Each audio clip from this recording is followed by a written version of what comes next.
A cidade de São Paulo registrou 105 casos de coqueluche neste ano. Na comparação com o ano passado, a alta é de 650%. Para falar sobre esse surto da doença, a gente conversa agora com a infectologista Miriam Dalben-Conrad. Doutora, uma boa noite, obrigado pela participação aqui conosco.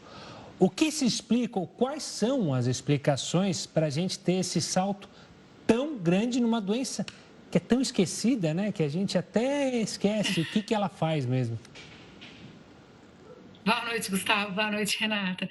De fato, a coqueluche não pode ser esquecida, né? É uma doença que continua circulando entre nós e ela pode ser muito grave e levar à morte, principalmente crianças menores de 1 ano. Tem várias explicações. A gente sabe que a coqueluche, ela tem aumentos que são cíclicos, normalmente a cada 5 anos, mais ou menos, né? E a gente, nos últimos 2 anos, e principalmente esse ano, a gente viu aumentos no número de casos da coqueluche reportados aí pela Europa, pela China, pelos Estados Unidos. Um segundo motivo, quando a gente avalia especificamente os dados de São Paulo, a gente vê que a maior parte desses casos, né, desses 105 casos que você relatou aí, são em adolescentes entre 10 e 14 anos. O que acontece nessa população? A gente dá a vacina que protege contra a coqueluche. Olha, é uma vacina que está disponível no SUS, né? E ela é dada, as crianças devem tomar uma dose da vacina com 2 meses, 4 meses, 6 meses de idade, ali entre 1 ano e 2 aninhos de idade, e entre 4 e 6 anos de idade. Depois, o SUS ele não fornece mais a vacina que tem a proteção contra a coqueluche, que é a DT. Ele oferece a vacina que tem a proteção contra a difteria e o tétano. E os trabalhos mostram que depois de um tempo, a imunidade vai indo embora contra a coqueluche. Então, quando a gente não revacina esses adolescentes dessa faixa etária entre 10 e 14 anos com a vacina que cobre a coqueluche, que é o que acontece no SUS, a gente acaba deixando essa população aí mais suscetível à coqueluche. Essa vacina ela só está disponível nessa faixa etária, né, a partir dos 6 aninhos de idade, no serviço particular, e no SUS ela só é disponível para mulheres gestantes que devem tomar vacina em todas as gestações a partir da 20ª semana de gestação, para passar o anticorpo para o bebezinho e proteger o bebezinho que vai nascer. Doutora, vamos lembrar que a coqueluche é uma doença infecciosa de transmissão respiratória. De que forma ela é transmitida de pessoa para pessoa? Ela é transmitida bem parecida com a Covid, que a gente aprendeu um monte, né, Renata? Então, a coqueluche é uma bactéria, chama Bordetella pertussis, e ela é transmitida de uma pessoa para outra pelas gotículas, né, o cuspe, na verdade, que a gente elimina de uma pessoa para outra quando a gente tosse, quando a gente fala, quando a gente espirra. E a coqueluche ela é uma doença que você pega ela, você incuba a doença até começar a apresentar sintomas aí por 5 a 10 dias, mais ou menos. Você pode incubar a doença por até 21 dias, até 3 semanas. No inicinho, ela parece um resfriadinho comum, com um pouquinho de secreção, um pouquinho de catarro. E depois de alguns dias, né, e até 2 semanas, você começa com a fase que a gente chama de paroxística, que a pessoa vem com muita tosse, com crises de tosse super importantes, que às vezes fazem a pessoa até desmaiar de tanto tossir. É uma tosse que normalmente é seca, que vem em crises mesmo, que os idosos, o pessoal mais velho, os antigos, chamavam de doença da tosse comprida. Não sei se vocês já ouviram isso, vocês dois. Porque é justamente assim, a pessoa começa com a crise de tosse e é uma tosse comprida que a crise vai e a tosse não passa. Normalmente, nas pessoas que não têm problemas assim no sistema imune, ela é uma doença que dura muito, né? A tosse dura aí por semanas, né? Dura até 6 semanas, mas que raramente ela é uma doença fatal. Só que, de fato, em crianças pequenas, principalmente crianças menores de 6 meses de idade, ela é uma das causas de óbito. E a gente fica sempre muito preocupado com as crianças nos primeiros 2 meses de vida, que é quando elas ainda não receberam a primeira dose da vacina. Então, a primeira dose da vacina ela é dada para as crianças com 2 meses de idade, né? Como eu lembrei, 2 meses, 4 e 6, quando de fato elas ficam mais protegidas. Para proteger esse grupo de risco aí de evoluir a óbito com a coqueluche, que são as crianças nos 2 primeiros meses de idade, a gente não pode esquecer de vacinar as gestantes, e a vacina está disponível para as gestantes no SUS, todas as gestantes têm que se vacinar, e a gente sempre tem que ter a preocupação com esses bebezinhos pequenos, né? Então, pessoas que estão com sintomas respiratórios não devem ter contato e visitar essas crianças. Doutora, a senhora falou justamente do risco que essa doença causa nos bebês. Eu queria saber como que é o tratamento quando uma criança que pode ter o risco aí de morte, qual que é o tratamento para a coqueluche? E também se ela é daquelas doenças que você pega uma vez e não pega mais, ou se justamente pelo fato de você ter que reforçar a vacina, é uma doença que você pode pegar várias vezes.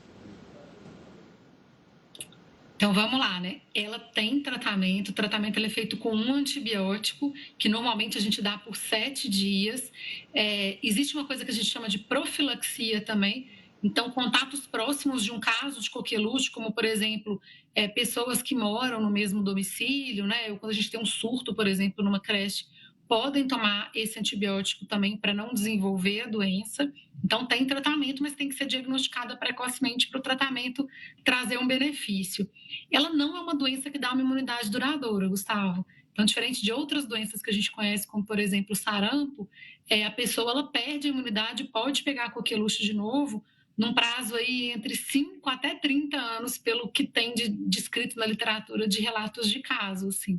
Então, quem pega coqueluche uma vez tem imunidade durante um tempo, né, pelo menos uns 5 anos, mas depois pode voltar a ter coqueluche e pegar de novo. Doutora, você falou da importância do diagnóstico precoce. Aí eu te pergunto, como é feito o diagnóstico? Já que aí a primeira fase da doença, os sintomas, você estava explicando, parecem um resfriado, assim como podem parecer com influenza ou com a bronquiolite, que a gente sabe que dá muito nessa época, por exemplo, do vírus sincicial respiratório. Como que é feito esse diagnóstico? A gente sabe que alguém ali está com coqueluche.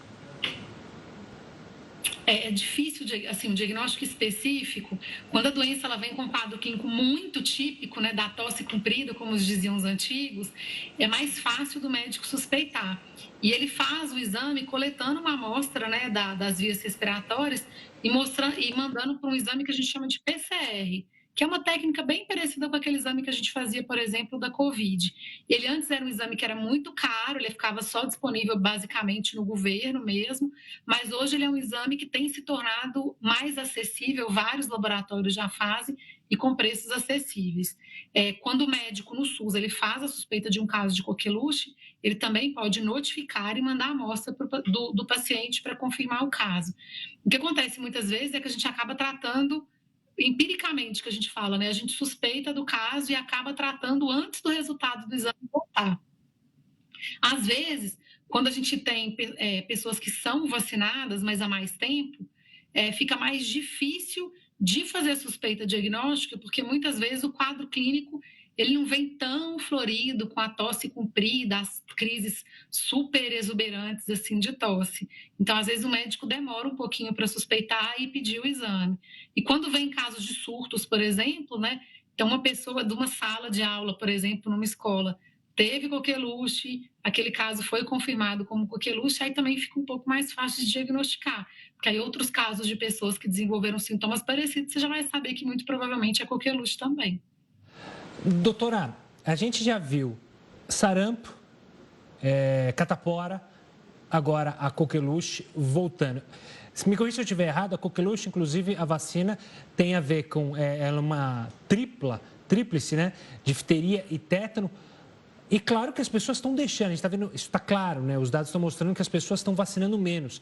A gente corre o risco de antigas doenças que a gente não via circular por aí, circular cada vez mais por causa de famílias que não estão levando as crianças a vacinar? Com certeza, Gustavo. A gente sabe que, assim, por exemplo, a vacina da coqueluche, né, que é disponível pelo SUS, ela chama pentavalente. Ela é uma vacina que são 5 em 1, que é dada para essas criancinhas de 2, 4 e 6 meses de idade. Ela protege contra o tétano, a difteria, a coqueluche, a hepatite e uma outra doença que chama hemófilos. A gente atingiu os piores níveis de cobertura vacinal em 2021. Veio caindo os níveis de cobertura vacinal. Em 2021, foi um dos piores níveis que a gente teve, né? Alguns estados aí chegando a 60%, pouco mais da metade das crianças que deveriam estar vacinadas, que são grupo de risco vacinadas.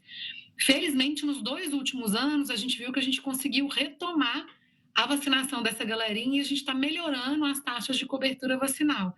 Então, a gente teve dados divulgados aí no final de 2023 e a gente conseguiu melhorar, mas ainda longe de níveis que a gente já atingiu em épocas anteriores, mas a gente já conseguiu melhorar a cobertura vacinal por uma série de vacinas, né? Então, quem estiver escutando a gente aí, é só ir no posto de saúde, o pessoal do posto é craque, eles vão saber olhar a carteirinha e ver o que está faltando de vacina, o que não está, como é que atualiza a vacina, e eles conseguem orientar tudo direitinho.